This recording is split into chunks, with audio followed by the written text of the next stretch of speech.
nturaza kwiyumvisha ibintu ugiye kubonera muri iyi video.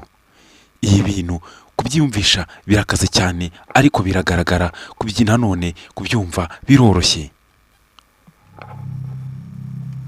Iyi video nuko ureba, uyu ni umusozi, ariko uyu musozi ufite isura imeze nk'iy'umuntu.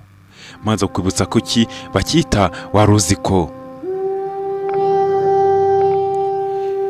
Nukubona urabona ko ari umusozi usanzwe, ariko ufite isura imeze nk'iy'umwana. Musobanuro gatoya,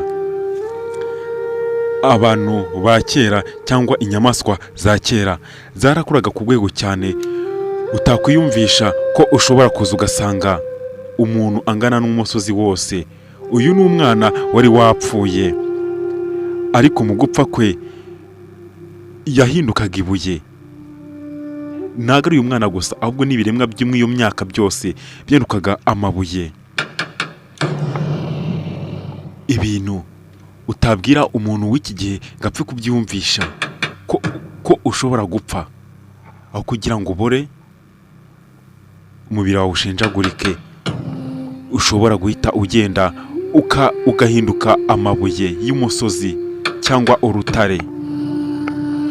Ukuri ku mabuye mutazi, amabuye bita ngo ni urutare.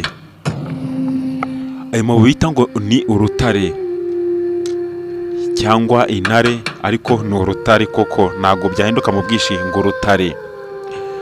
Aya mabuye ntabwo ukuri guhari, ntabwo yabaga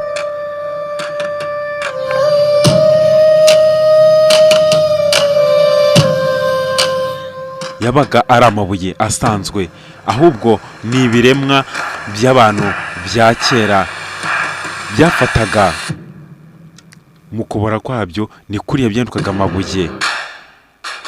Uko isi igenda isaza, ibintu bigenda bihinduka, n'abantu bagahinduka, ingano y'abantu igahinduka. N'ubu tujye mu myaka ya hafi cyane, uramutse ugiye mu myaka yashize ya kera, ariko atari kera cyane, umuntu yabashaga gukura cyane. Uramutse uzanye n'umuntu wo mu gihumbi kimwe ukamuzana mu isi y'uyu munsi, yatangara cyane akibaza se aba ni abana cyangwa ni abantu bakuru. Ariko yavuga uti ntabwo yakubishe ari abantu bakuru, yavuga uti abana b'iki gihe isi yaravumwe, basigaye bavuka bafite ubwanwa, abandi bakavuka bafite amabere. Kuko gutyo iyi ngano dufite nta nubwo tungana n'umwana wavukaga mu gihumbi kimwe.